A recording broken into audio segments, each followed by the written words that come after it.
আলহামদুলিল্লাহি রাব্বিল আলামিন। মহান আল্লাহ রাব্বুল আলামিনের দরবারে সৎ কাজ কবুল হবার গুরুত্বপূর্ণ যে তিনটি শর্ত রয়েছে, এর মধ্যে প্রথম শর্তই হলো ঈমান ও তাওহীদ। তাওহীদের সহজ সরল অর্থ হলো মহান আল্লাহর দাসত্ব তথা ইবাদত এমন ভাবে করতে হবে যার ভিত্তি হবে কেবলমাত্র আল্লাহর সন্তুষ্টি। কারণ যারা শিরক করে তাদের ইবাদত এবং কোন ধরনের সৎ কাজ কবুল হবে না।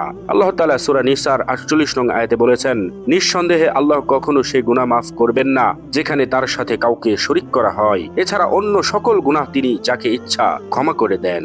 যে ব্যক্তি আখিরাতে আল্লাহ তাআলার সাথে সাক্ষাৎ হবে বলে বিশ্বাস করে আল্লাহর অনুগত্যের মাধ্যমে সওয়াবের অনুসারী ও প্রত্যাশী, তাকে আল্লাহর সান্নিধ্য অর্জনের জন্য উত্তম কাজের ধারাবাহিকতা বজায় রাখতে হবে এবং একমাত্র তারই জন্য ইবাদত করতে হবে। তার ইবাদতের সাথে সৃষ্টির কোনো কিছুকে শরীক করা থেকে বিরত থাকতে হবে। ইমাম ইবনে কাসির রাহমাতুল্লাহ আলাইহি বলেছেন, তিনি আকাশকে ছাদ ও জমিনকে বিছানা বানিয়েছেন এবং নিজের সৃষ্টির প্রতি রিজিক উপযুক্ত করে দিয়েছেন।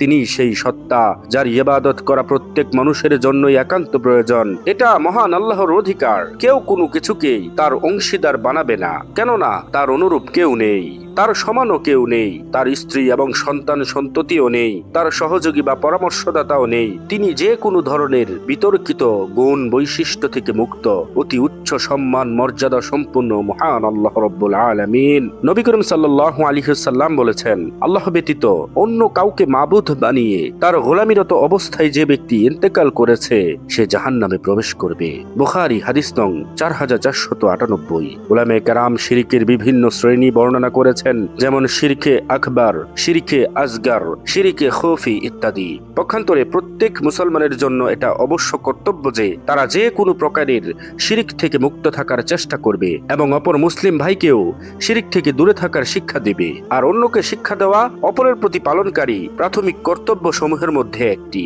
ভিডিওটি ভালো লাগলে একটি লাইক দিন এবং আপনার বন্ধুদের সাথে শেয়ার করুন। এই ধরনের আরো ভিডিও পেতে আমাদের চ্যানেলটি সাবস্ক্রাইব করে বেল আইকনটি ক্লিক করে রাখুন। দেখা হবে পরবর্তী ভিডিওতে। ততক্ষণ পর্যন্ত আল্লাহ রাব্বুল আলামিন আপনাদের সকলকে ভালো রাখুক, সুস্থ রাখুক। আল্লাহ হাফেজ।